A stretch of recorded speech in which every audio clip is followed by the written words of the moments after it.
Definitely class action. 2 billion in damages. Oh, 100%. I should send them my therapist's bill. Did you say 100% in that Rio Ferdinand way? Yeah. 110%. 110%. God bless him.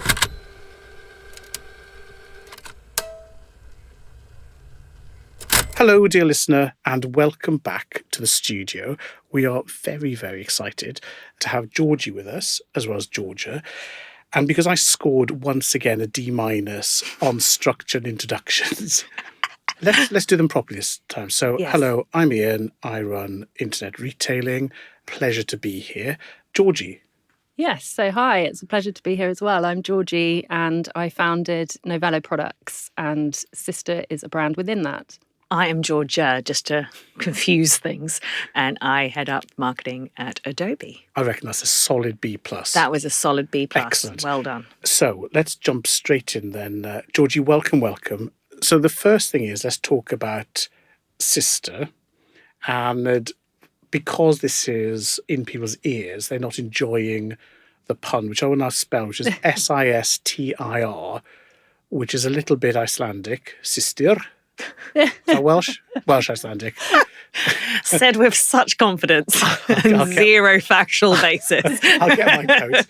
Well, now I've started, why don't you tell us, along with some of the lovely puns on your website, the story of Sistir? Yeah, sure, that would be great. So Sistir was started with my sister, funnily enough. It's a pun that's related to the fact that I started it with the help of my sister back in 2014. As you rightly pointed out, stir is spelled S-T-I-R, which is a reference to the coffee. So it's a name that encapsulates what we're about, really. We started back in 2014 with a tiny range of coffee tins on NotOnTheHighStreet. And the idea... Pause. Yeah. That sounds like it arrived fully formed. Of course we started there, because there's a big sign called Start Here. But how did you go from chatting to your sister, saying, why is it I keep punning all the time? I don't know. Let's start a coffee brand. Yes. That doesn't seem... We want more. We need more detail. Yeah. Yes. No, well, and where were you? Yeah. What were you drinking? Coffee. It's a funny story. So my sister and I were having a chat one evening and we talked about coming up with an idea for a business. We kind of talked about doing something together for a while. And we were having a chat one evening and started talking about coffee randomly. And the idea came up. She was a new mum at the time. An idea of 3 a.m. blend came up out of nowhere, and we thought, that's a really fun idea for coffee, along with kind of parent survival fuel. And along those lines, we started thinking, actually, there are moments in life where coffee helps in a fun way. So we thought about jet lag fuel and late night crammer blend, and really that concept was the start. So it was just a concept, but we thought there's enough in this. Let's develop some products somehow. So that's really where the first idea started. Okay, pause again, because I think entrepreneurs like you have a tendency to kind of skim over things that mere mortals, such as Ian and I, go, wait, what? Yeah, exactly. But how? So when you made the decision to look into product somehow, had you had experience in product? Like, you seem to have a level of comfort that I feel others would not have in making this step. It's funny to look back, really, because you do brush over. One does. You forget the detail behind it all, and you think, we developed product. But I had a background in product marketing for Disney. I worked for Disney for 10 years in their consumer products division. So that was probably a big help. Yes. But I managed to kind of look at the concept from a product point of view and thought there's enough of a story and a concept in that. And we thought, how can we create a coffee product? Yeah. So we started with a coffee tin, which was something that was easy enough to put together in terms of all the different parts of it. And that's how we started. So we kind of kept it simple in that way. But even that is, I suppose, not as straightforward as it sounds. No. Now, if you Googled start a coffee business, then you get anything from buy a Starbucks franchise to start making macchiatos on the pier or something. So there's a whole range. But the whole coffee supply chain is quite complicated. I don't think you can just turn up and say, can I have bulk coffee, please? So I think there's a whole operational side. There are two things to balance here. One is the brand, the clever idea, where you can have a nice box, bit of a pun, stick any old crap inside. Or you can say, I can tell the difference between beans and the roast at 40 paces. I love the product. So how did you balance that out when you're thinking, is this just a great idea I can sell, or is it I love coffee, or is it both? It's both. I think because I have a branding background, what was really important to me was the story and the kind of positioning of it, and coffee was part of that in terms of telling that story. So what was really important to us from the beginning was finding really premium partners, not just from the coffee side, but from the packaging and design side too. So it was a balance of all elements. And actually, the packaging and the proposition is as much about our business as the coffee is. That's equally as important, if not more, because the positioning of the product is what then pulls consumers in. Yeah. And then the coffee is sometimes a nice secondary, but, it's part of the story, but it's not all about the coffee. It's as much about the brand. Because when I saw it, we'll come back to how you started selling it, but the impact you get if you look at it today is, posh present. Yes. So it just looks present worthy. And, in this day and age, you can't send people wine, or they may have gluten intolerances. So you're thinking, what can I send somebody? Yes. So it's just got, this is a nice gift written all over it. So the packaging is actually quite luscious. Exactly, yeah. And that was really important for us. So the packaging, but also the copy, because that's really a huge part of the value. So the packaging itself and the way it's presented from a copy point of view. And is it gifts? Is Ian kind of nail hammer head on your target audience? That's how it started. It's not necessarily purely that today, but that's exactly where it started. And for example, one of our best-selling products is a 10-year anniversary gift. We've kind of captured the imagination on a couple of our different SKUs, but that's where we see a lot of our business coming from, the gifts, the corporate gifts as well, because it does play into that fun kind of premium but original, different type of gift, but it also meets an accessible price point, which especially today is really important. So let's go back to Not on the High Street. And, today's listener is spoilt for choice with the sheer plenitude of marketplaces, specialised, broad, etc. But back in the old days, when phones, still were used for voice, Not on the High Street had quite a distinctive positioning about, again, being very gifty, quirky, etc. So let's go back to that morning. You've had the idea, you've worked on the product, and then you think, I know, Not on the High Street. Let's just talk about from first listing to the sales and the growth. Yeah. So Not on the High Street was a really natural partner or platform to launch on, because what we wanted to build in early on was a personalised element to our products, partly thinking about the gift factor, but also thinking about how we can create something that's unique and carve out a space in the market for our product.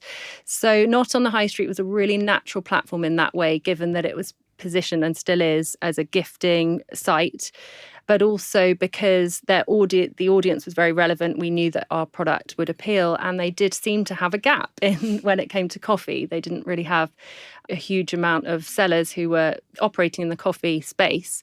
So we saw a real opportunity, and they liked what we presented. So that happened quite quickly.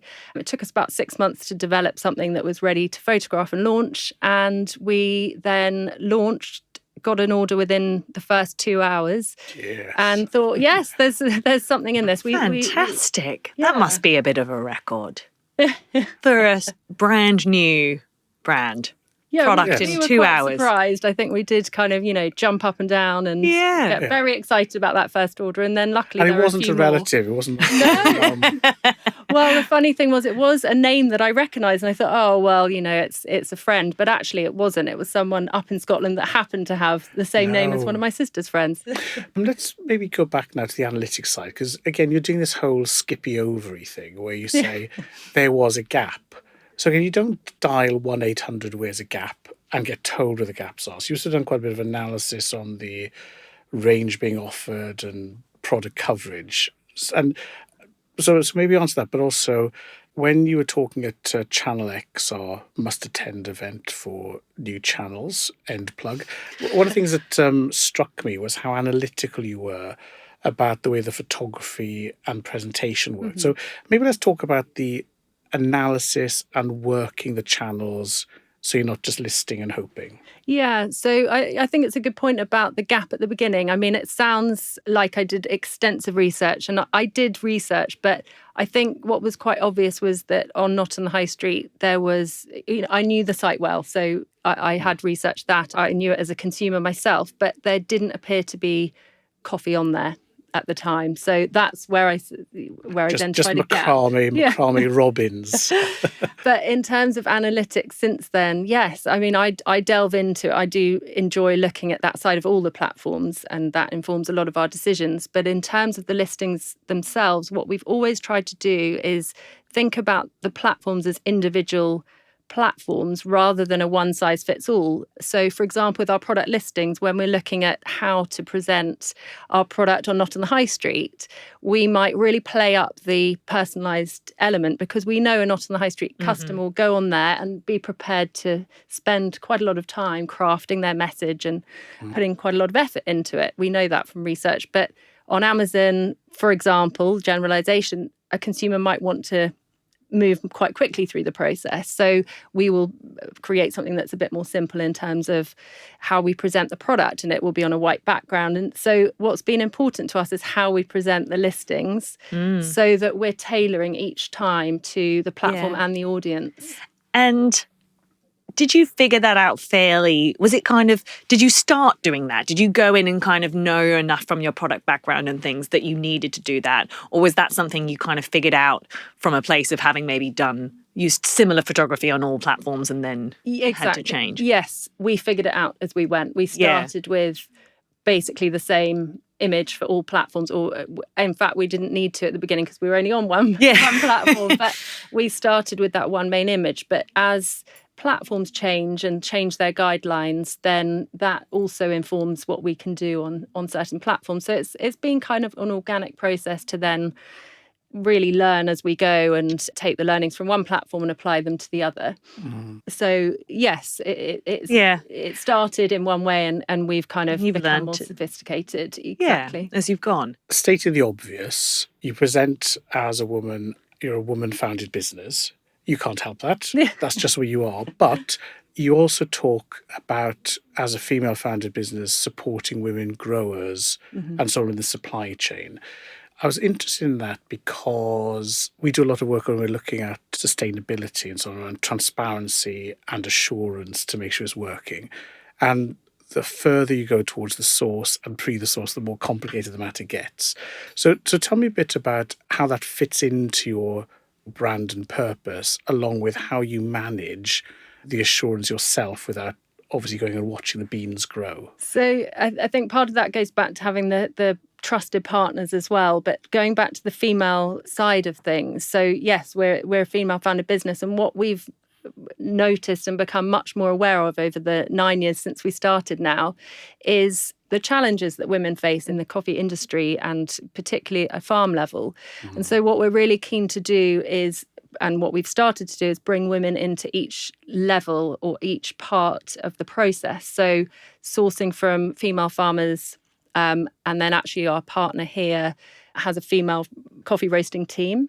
And then obviously we're a female founded business. So as Sistir, we're then the retailer. So from farm to retail, we've introduced a coffee that is female produced at every stage. And really that's kind of the next step in our journey, is to support and offer that as a really natural next step, but also really support that kind of local communities. And, of course, the obvious reality is that women were doing the work, but often maybe didn't have their names on the title deeds or weren't the bank account through which the payments went. So in a way, this is just opening up the work that was already being done. How does that change the way you approach the business? So I get it from a purpose and a values perspective, but when you're looking then at product development or growth areas, how conscious are you of that within your overall mix and growth plans? For us, it's a whole new layer, because whilst our product is a lot of it has been historically about the packaging as much as the coffee, we're starting to move much more towards the coffee as well. So in terms of how it changes the business, we're getting closer to the actual sourcing level rather than relying on our partners and working closely with them. We're getting more involved in actually that farm level or partnering with them too. And so it's changing the focus of our business quite significantly. And what we're hoping that is that it will ultimately lead to potentially some retail opportunities, which we haven't yet experienced or really tried to focus on. You've kind of already told us that it started, right, very, very much so around the idea and the concept. Yeah. So presumably you weren't an expert in coffee.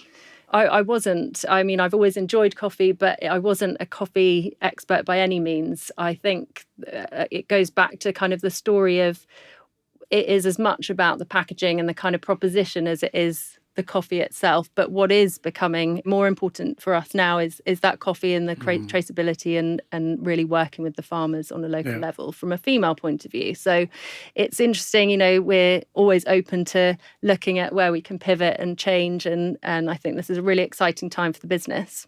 And I think amazing as an entrepreneur to almost pick something to launch and to go kind of head into that you don't have that much experience in. Like, as you say, you're figuring out coffee, and I think coffee on the fly. And I think that's really something when we talk to people that are more entrepreneurial, like I think that's something people are very nervous about. Like, well, I'd love to run a business in this, but I know absolutely nothing about X. Yeah. But I imagine you're probably going to be self-deprecating now. But I imagine that you probably are quite the coffee expert now. Becoming more so in time. Yeah.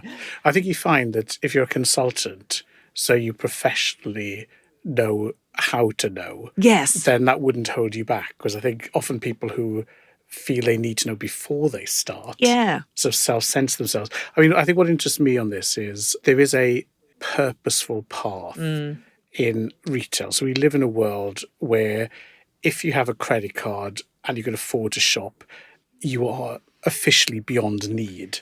So we're in a world of want, and that leads to a world of waste. And so I think what we're seeing is, beneath the headlines of sustainability and purpose is just a growing soup to nuts whole life cycle understanding. And people, whether you're a fashion brand, a luxury, a saddle maker, or a bean to cup producer, then this path of purpose is something that I think is very inspiring, actually. Yeah. Our business has done brilliantly to date, and actually then it's a natural next step to think about actually how can we help others, how can we give back, how can we use this brand as a way to make a difference, even if it's in our own small way. And so that's what we're really focusing on now. Yeah. Not to take away from the positivity, but I think it is important potentially, because I hope to all our entrepreneurial listeners that they will come up against challenges. Yeah. And probably periods where, especially if you haven't done it before, or you're working with growers or authorities or governing bodies that you don't know, where it's not so easy. Tell us a little bit about, I guess, how you've kind of like stayed the path, especially as quite a value-led business. Yeah. How you've kind of managed to, I guess, make those decisions, stay on the path of kind of wanting to be this value-led organisation. Like, tell us a little bit about that. One of the biggest challenges was actually getting started and getting past that whole, have I done the right thing? And which I think many Do you have an answer yet? Well, I've pushed through it, so I don't ask myself the question so much anymore. But for the first 2 years, I was actually consulting for Disney and Hasbro, who I used to work for full time. So it sort of took a little bit of the pressure off. But it was really when I left that comfort, let's say, 2 years in, that I didn't have that fallback option anymore. That's when it really kicked in, and I kind of saw that as quite a challenge of how do I keep going forward and instilling that self-belief. And I think you do push through. Yeah. And, similarly, as you asked with the question, how do you kind of stay on that track? And I think you have to remind yourself what it's all about, what you're doing it for, what your why is, and keep moving forward, because each time you move forward, a new answer or a new challenge will come up. I think so much about being an entrepreneur or founder is actually having the right mindset to kind of, move forward through the challenges. And how would you describe that mindset? So, my kids will say things to me like, Dad, what do you actually do? Or when it's like That is a good question. When they have like bring your parent to school day and everyone else has got like a proper parent who has a job, film director, accountant. They say, Dad, please just don't embarrass us. So, what are those attributes now then? I listened to the High Performance podcast quite a lot, and I was at a session where the hosts were speaking, and they said the common thread that runs through all their guests, who are all high performers, is optimism. And I thought that was really interesting, because it's not about, not facing challenges, obviously. It's actually about remaining optimistic somehow. And I thought that was really interesting. So I'd slightly amend that, because I think some people are just naturally optimistic. Yes. But I think the characteristic of a successful entrepreneur is someone who looks at a glass that is exactly 50% full, and by sheer effort of will, determines that to be half full rather than half empty. And I think there's a thing where you're also giving some of your life force to make stuff happen. Yeah. So Optimism can sound a bit foolhardy sometimes, can't it? But I know what you mean. Okay, so look, our dear listener now has a mental picture of you, Georgie. And I don't want to step into their imagination, but I think it's going to be a brown waxed apron with rolled up sleeves and looking like a sort of James Hoffman world barista champion kind of coffee addict. Yeah. I'll just park that. But I don't want to disappoint them. But while coffee is obviously a true love, your business, Novello, actually has other strands. So just tell us why, as if you're not busy enough with coffee, you think, oh, by the way, let me launch some other things. So maybe just let's do a little Novelloing just to broaden the picture. Yeah. So the way that Novello Products has come about is really organically, because we started with one coffee brand, Sistir, which is our biggest brand. But we've actually, off the back of the learnings from that brand and everything that we've built to date, taken those same learnings and thought, well, if it works on coffee, why wouldn't it work on pet products or confectionery or multiple other categories? And so we are trialing a couple of other consumer brands. So Novello Products, as the overall business, is split into two parts. We have the consumer brands and then we have the tech. So we're trialing everything we've learned across multiple categories, basically. And so, again, it's a really exciting time to see. And so how extensive is it? Because I just need to push you a bit on the, we're taking all the lessons we've learned, but you didn't actually say what those lessons were. Yeah. So if this was a marketing brochure saying, hey, come and get our Novello platform where insert product name, we'll do X, Y, and Z. So what are they? Because with the coffee, you saw for a target market with gifting, there wasn't coffee in a marketplace you knew as a customer, had a punt and then optimized. But pets, they're well served. Sweets. Exactly what you've just said, actually, Ian, in terms of... That's rare. My question. No, but exactly that kind of process of trialing, gifting, etc., exactly what you've said, is then what we're applying to other categories. So in pets, for example, the gifting side, whether it's for the pet themselves or for the human, the owner, there is a market there. And so looking at that opportunity, and then the same, confectionery is already a very large market, but the gifting side, there is an angle to go after. And we're trialing a few fun things with that, bringing in some of the puns that we've learnt, Oh, you've got to tell me. So I'll send you some samples. Oh, dear. I tell you, if I launched Internet Retailing Sweet Tooth Products Limited, we would just eat all the stock before it gets anywhere near packaging. You mentioned Disney. Yes. Other global media businesses are available, but you've worked at Disney and also Hasbro, which is sort of back in the news after last year's blockbuster films. So, big global companies, big important job. Everyone thinks that she must be mad to be leaving that. What would you say that as you look back, you think, thank God I had those jobs because I learned X and Y, or just X? What is the taking away from these global? Yes, do tell me. Yeah. Do we need to cut that bit? Yeah.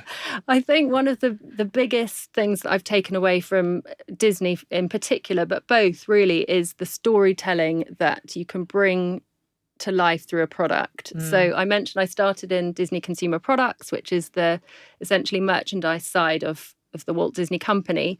And what I have taken away and still remember to this day is it was all about developing compelling products and actually not just slapping a Mickey Mouse on a mug and expecting it to sell. It's actually got to tell more of a story than that. And the magic Mickey mug. Exactly, the magic Mickey mug, or a Disney princess cup. It had to kind of embody the princess and might have a crown-shaped top, or it was very much about bringing the brand into the product in a more enhanced way. And so for us, we wouldn't just put happy birthday on a coffee tin. We would bring something in and say, have a fabulous birthday, or something that ties the product back into what, it's got to have a reason to exist. That's what I always think about with Sorry that I'm smiling, because it's an excellent pun. It took me a second, and then I didn't want to interrupt you. Okay. It's something that we try and bring into everything, so it's kind of ingrained in me. Yeah, no, I just love it. But if you were sending a letter back in time to the person who was working in the cubicle, were you inside the that roundabout in Hammersmith? In Hammersmith, exactly, yeah. The place so awful that no one leaves for lunch. So if you're sending a letter back to that cubicle and the past you opened it, there's a little note from the future saying, you should know this, or as an entrepreneur, I've also learned this. What would you bring back into that sort of global corporate role and context? I think, other than punning, which we yes, realise is now a medical condition. It's a real art. I think for me, it would probably be, don't be afraid to try to do things differently. I think as a founder and an entrepreneur, you have to constantly pivot or be resourceful, and you're almost forced into thinking about how you could do something differently. So that then becomes very natural and second nature. But in a corporate, you have the security of processes and systems, and it doesn't mean to say you can't challenge that. But I think sometimes when you have that structure, you don't always feel that you need to, or that you should, or that it's necessary. So I think going back and saying, actually, no, it is important to keep challenging, to keep reinventing, to keep kind of pushing the boundaries and potentially be more resourceful. That's what I'd say. There's always that balance. So if you think about, let's say, McDonald's and a Disney, then you don't want people cowboying around. No. So that consistency is part of your global quality assurance, is part of your brand promise. But equally, you want to flex. So, with McDonald's menus for events, for local activity, it's balancing that quality with that relevance. Exactly. And I think what I appreciate having embarked on my own startup is just how much goes into maintaining that consistency and the consistency of brand. When you look at the McDonald's or the Disneys of the world, I personally have even more admiration than I ever did, because to maintain that level of consistency, both internally and consumer facing, is very difficult. Yeah. So I think, as you say, there's a balance, because you don't want then people coming in and challenging that too much. There's got to be some guidelines, but then having freedom within those to constantly make things better. Absolutely. It's that balance, yeah. And how did you know? So we've talked a little bit about you're exploring other brands and you've learned stuff, but kind of how do you as an entrepreneur know when it's the time to kind of go, okay, I'm now going to jump. Okay, now I'm going to go again, and now I'm going to kind of keep building. With all of those jumps come the extra risk, or the balance of your time, or kind of, do you now need to expand your team or your offering, or invest more? Especially because you sort of side hustled it for a while, and then side hustle became main hustle. So again, that sort of letting go moment. Was it consistency of sales, or was it intuition, or was it opportunity? Kind of, how do you know? It's funny, because as you ask that question, I think it's almost the answer is, I don't think you ever do know. Yeah. I think you just go for it. You have to, and I think that becomes easier with time, because you trust that actually by doing something will potentially lead you. You might make a mistake, or you might do in inverted commas, the wrong thing initially, but actually then you might go down a different path and do the right thing. So I don't think that there's a kind of... There's no perfect time. There's no timing, There's no magic sauce. Yeah, a bit of intuition, and then looking at, of course, sales and potentially consumer, obviously consumer feedback, and really thinking about the consumer in everything you do, because ultimately, as a product-led business, there has to be the consumer at the heart of it. So looking at trends, looking at where the consumer's active and what they're looking at and what's happening in the market. You know, we've looked a lot at price recently, for example. So I think it's a mixture of things. Yeah. Just not putting too much pressure on having to do things at a certain time or in a certain way is important. Yeah. Well, that's you've really great introduced the topic of time Yeah. and the effluxion thereof. So as we draw to the end of our studio time, let's look forward. So what next for you? Multiple brands, a platform as well as the brand, smile on your face. You must be looking forward to something. Share with us, what you see happening next. Where are you wanting to go, and how do you see 2024 panning out? A big focus for us on the Sistir side of things is the female empowerment and really supporting women in coffee, as we've already talked about. And then off the back of that, hopefully exploring retail, physical retail, which we've not really entered into before. So that's a whole exciting part of the business itself. And then, as always, distribution channels. So TikTok Shop, for example, is one that we're exploring at the moment, which is a natural fit. There is lots on the go, but also on a more personal level, I'm starting to get involved in different communities like Female Founders Rise and female organisations, where actually working with other female founders and kind of sharing our stories is part of what we do, and hopefully inspiring others to make the leap and go into starting something themselves. So that's really exciting. Great. I mean, I'm close to just kind of putting down my headphones, walking out. How many coffees you had today? Too many. Exactly. Yeah. Well, on that note of caffeinated positivity, Georgie, thank you so much for sharing with us the story. And it's really inspiring, actually, to see at an early stage how the brand is taking shape and wings the future. So thank you so much for that. And Georgia, thank you very much for joining us as well. Oh, yeah, you're welcome. I mean... And have we now done a proper exit and round off well as an... I'm shooketh, as my younger sister would say. Well, on that note, let's just stop recording because we've peaked. Thanks, Georgie. That was great. Thank you so much.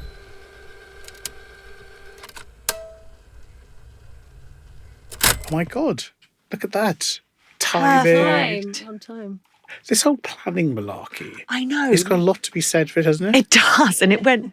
You were fantastic. Oh, thank you. That was brilliant. Yeah, we don't normally plan as well as this. But, No. But Georgia made me. Oh, right. Okay. No, it was I get anxiety from lack of planning. Yeah. She makes me plan. It's just easier and better. Yeah. Who'd have thunk it? I know. Well, you've got so much, brilliance to bring to the table if we can just funnel it in.